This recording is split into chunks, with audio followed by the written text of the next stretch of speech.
This is Football, the People's Game, your home of footballing analysis. And I am your host, Horace. And today we are having in the studio a popular Manchester United fan. And we'll be talking about Manchester United today and his experience being a Manchester United fan. So, our guest in the studio today is a Manchester United fan and also an artist. So, we are having today Edwin. So, Edwin, welcome to Football, the People's Game. Thank you, Horace. Nice to be here. All right, so it is known that you are a Manchester United fan. For how long have you been a Manchester United fan? Well, I can't do the maths, but I know that I started supporting United from 2008. The season we won the Champions League. Against Chelsea. Yes, and won the league against Chelsea. I can still remember the commentary on that UEFA Champions League final when the scoreline was 1-1 and Manchester United were going into the shootout. The commentator in that game said that the game is going into the shootout just like it ended in the shootout in the Community Shield, because going into that season, it was Manchester United versus Chelsea. And that Community Shield game ended in a shootout as well that Manchester United won. And then in Moscow, still the same thing, 1-1, and they went into the shootout. United won. Congratulations on that. And until today, Chelsea has not gotten over that loss. The loss against Manchester United. So you say you started supporting Manchester United since 2008. So it's a good time to start supporting the club, especially it was a season that they were successful, both winning the Premier League and also the Champions League. So how was that experience for you, that season, 2008? I can simply say it was the best way to start supporting a club, especially a club like Manchester United, winning the Champions League, and again against our bitter rivals, Chelsea, getting them to shut up at least, both in the Premier League and the Champions League. So it was a great one, and it was a time that two of my favorite players were at their prime. Of course, number one being Wayne Rooney. I had his jersey back then, so it was kind of what even prompted me to continue supporting the club. And Cristiano Ronaldo, of course, had his best, I think one of the greatest seasons of any football player of all time ever was that season. So it was a great feeling, actually. All right. So you said you started supporting Manchester United since 2008. So between that period till now, it's a long time that so many things have happened in the club. So which can be your favorite moment as a Man United fan? It will still go back to that season. That 2008. Because I don't think anything beats that. Okay. Ever since I've supported United, we haven't won the Champions League, sadly, since that year. Yeah. And to do it in such fashion, John Terry missing and sleeping in the rain, everything, it was an amazing season. So I think that would be the best. All right. All right. So that brings us fast forward to the present. Manchester United is nothing like what they were back in that 2008. And since Ferguson left 2013, Manchester United has been something that we could not recognize anymore. So Ruben Amorim coming in this season, there were that hope, considering the fact that he did well at Sporting. But at the end of the day, we have seen that the performance in the Premier League from Manchester United under Amorim is nothing to write home about. So when Amorim came in, what was your expectation back then? Well, I don't deal with expectations because I know that we have had some of the greatest managers in football at Manchester United. Louis van Gaal, Jose Mourinho. I don't think I even need to go further. Jose Mourinho is arguably one of the greatest managers of all time, and he couldn't even succeed with this set of players. So Amorim coming in, I was just being hopeful that let's see what comes out of it. And I like the fact that he came in with this charisma. That's what is the advantage over Erik ten Hag. They didn't want Edwin to continue because there was no charisma. He lost the dressing room. But have a manager now that has charisma, has a clear vision, and is insisting on sticking to that vision. I think getting to the top requires that clear vision and to follow it up regardless. So not too much expectation, but let's just see how it goes. Okay. So Manchester United are known for having prolific and quality players. And Manchester United as a club are known to be there at the top, competing at the highest level, but it's not what we are seeing now. So some coaches that came in to coach at the time, especially Ralf Rangnick and Jose Mourinho, and even Cristiano Ronaldo as a player, made some complaints before leaving Manchester United in his second spell at United. So what do you think has actually gone wrong at Manchester United? No, most people complain that it's the coaches. We have seen several coaches come and they have not succeeded, mentioning David Moyes, Van Gaal, Jose Mourinho, Ralf Rangnick, Ten Hag, and then currently Amorim, and then things are not changing. So is the issue really the coaches or the players? Okay, that's a really good question. I think what makes a tribe, every tribe tick, is the culture. I think the culture at the club changed drastically. Okay. Starting with the kind of manager we handed over to. No disrespect to Moyes, but he came in to a club as big as United from a club that is relatively smaller. And the first thing he did was to chase away all of the people that worked with players. I think I was listening to an interview, I don't remember the name, but there was a coach that spoke about how he worked with Ronaldo, teaching him and getting him to like switch his mentality if he wants to be the best. He worked with him and taught him that he has to start scoring more goals. He told Ronaldo, how many goals did you score last season? I think he said like 20 or 10. And he said they're going to double that to 40 this season if he wants to be the best in the world. So we have this kind of marvelous personalities behind the scenes working with these players to get them to improve and to become better. You take that culture away by chasing all those staff and bringing your own with their own culture and mentality to the club as big as United. And then the problem continued for generations. For generations, it kept going that way. Until now, we now have a different culture from what we had with Ferguson. Ferguson was a coach that was bigger than the players. Nobody could. He was like the king. You cannot challenge Ferguson. If you do that, you're out. We have seen players as big as David Beckham, Roy Keane leaving the club because Fergie wasn't okay with something they did. So we no longer have that kind of culture. The players are more relaxed. You see players doing TikTok videos, dabbing, dancing, and everything. I'm not saying that's wrong, but if you are not playing well, what are you celebrating? Why are you dancing? So I think it's a cultural problem at United, and the players, yes, they are to blame for part of that. Okay. So now this season, since Ruben Amorim came in, though the performances in the Premier League has been very poor, but United are still unbeaten in the Europa League, and they are just only active in the Europa League this season. Although the Premier League, there's nothing left to say because definitely they can't make it into the top 4 anymore. So the only hope for Manchester United this season is the Europa League. That is their only way out to win it, to win it, and then save themselves to qualify into the UEFA Champions League. Now, before the international break, they were able to do a comeback against Real Sociedad to advance into the quarterfinals, and they will be facing Lyon. And after Lyon, they'll be facing either Atletico Bilbao or Rangers. So what do you have to say about Manchester United's possibility going into the finals in the Europa League and winning it to save themselves a positive result this season?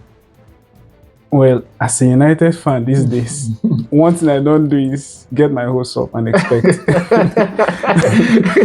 You are tired of being disappointed. Yes. So I don't go into with too much expectations. I just let it flow, watch the game. If they play well, I celebrate. If they don't, better luck next time.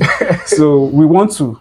It would really be nice, just like you stated, to get to the Champions League, despite finishing below the likes of Chelsea, Manchester City, who might not even make it. It would be so nice. But let's just see how it goes. Take it every game, one game at a time until the end. I honestly don't know what to expect from United versus Lyon. I know they're a good team, and I know United can be a good team when they decide to win. Like you said, in the last Europa League game, against Real Sociedad. Yes, they came from behind, played so well. Like, I think that's the best football I've seen United play in a while. They played very well. Forget that it's 10 men. They were running throughout the game, but at the same time, they could wake up one morning and decide not to, and not to run. About. Yes, so let's just hope for the best, but expect anything. All right. Earlier on the show, you made mention of Wayne Rooney being one of your favorite players. Wayne Rooney is a legend in Manchester United. So how did Wayne Rooney win your heart to become one of your favorite players? I think there are two ways to answer that question. Okay.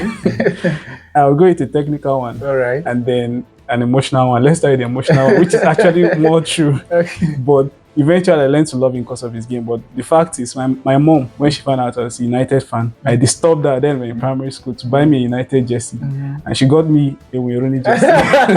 So it was something that was instant immediately. Yes. So I started wearing the jersey, going to school, people would call me Wayne Rooney, even though I was a goalkeeper. So that was why I started liking him. But then watching his game, I think for me, he's the best player of all time. I know everybody has their opinion, but for me, he's the greatest player of all time. not because of anything else, but because of his passion and the way he plays the game. Rooney is the only player you can see that he's in front scoring a goal 1 minute. The next is in the back defending. If you even give Rooney the number 1 jersey to stay in the goalpost and keep, he will. All he cares about is let's win this match. Let the team win.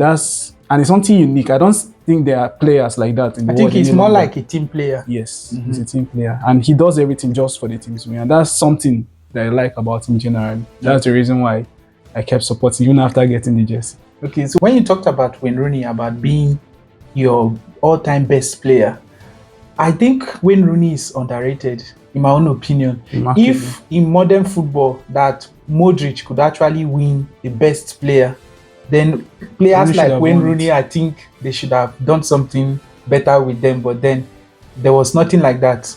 So that's notwithstanding, you made mention that you are a goalkeeper. So who inspired you? Your goalkeeping skills? It's in the name. Edwin van der Sar, who was also United's goalkeeper then. Okay. I liked his football. I think I watched a clip of his career and they said he doesn't train much. It's just, for him, it's a natural talent. He just comes, turns up, does what it can, and then goes back. That's it. Shows up on the mat and delivers. I think his frame too helps him. He's very huge and tall, so he can cover the goalpost. He's a very good goalkeeper, and he's the one that I look up to. Okay. So, how is your goalkeeping career coming along? It's not.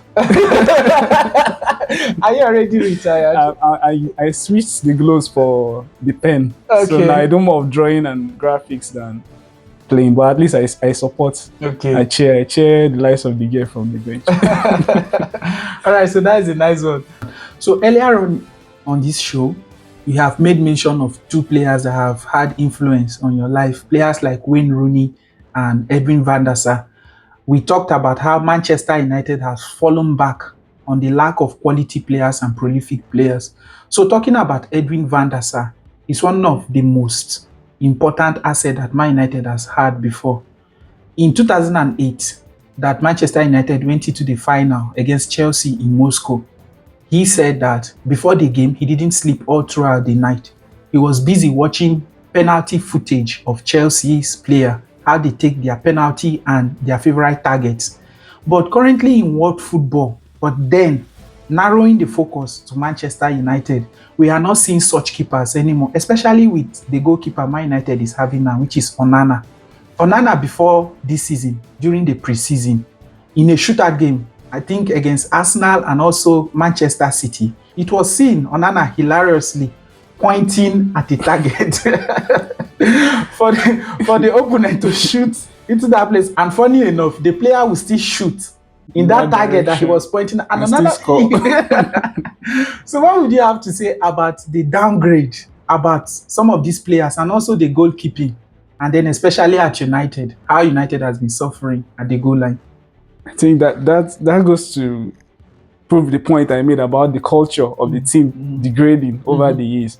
I mean, even if you are the greatest goalkeeper, even Edwin van der Sar never did that. I know there's Martinez who plays with, but that's his thing, that's his style. Leave it for him. He knows why he does that. He has the plan in his head. He probably watched football, like penalty clips of those players times over throughout the night, just like Van der Sar does, before doing all of that. Now, I don't know of Andre. I don't know if he does that. But why are you doing that too? I think one of the players there too was Haaland. Yes. Haaland, of all people, we know this guy can score. He's super good at scoring goals. And you're doing that to him. Not even a smaller player that just wants to mess with his head or something. I mean, it makes no sense. And that's just the problem of United. We have lots of players who are not as serious as they should be. There are some, I think it was Champions League last season. I saw Onana making, like, he was stopping difficult shots and conceding cheap goals. I think it was Ziyech, right? Who scored Ziyech. 2 free kicks that he didn't even expect to go in. He just shot the ball and went in. And I don't even have any excuses for those players. Seriously, I don't. So with Man United going forward, do you see Onana being part of that? It depends on Onana. If Onana wants to be part of that, he needs to be more serious, because I don't think Amorim will take a player who doesn't help him to win matches. The goalkeeping position is just too important for you to take someone who is not serious about it. If he wants to be an outfield player, because I see him sometimes coming outside. I think he has more passes than even the outfield players. Yes, if he wants to convert, good. We can discuss that and think about it. It was during the recent international break. Onana came outside to direct his players who were about taking a free kick, how to shoot the free kick. I even thought he was going to take away from his goal. Yes, I even thought he was going to take the free kick himself, because I know goalkeepers who have goals from penalties and free kicks. I thought he was going to take it. What is your business with the outfield players? If you want to be an outfield player, no problem, we'll let you, but we need someone to protect the goalpost so that we don't concede. All right, so that is by the way. Now, before we go, we quickly want to get your all-time five-a-side players of Manchester United, both past and present. Present. Why did you say present? There is some sort of holding back from you mentioning present. Are there really players? I think Bruno Fernandes. Let's just take him. And I'll need a defender there. So let's take the machine who never gets tired. Who is that? Who is always willing to put his head, his body on the line, break his nose, break his face to keep the ball from going. Yeah, it's a good Harry defender. Maguire. Harry is good, but not them. Okay. Vidic, Nemanja Vidic. Oh, the Serbian warrior. Yes, I'd like to have him in the.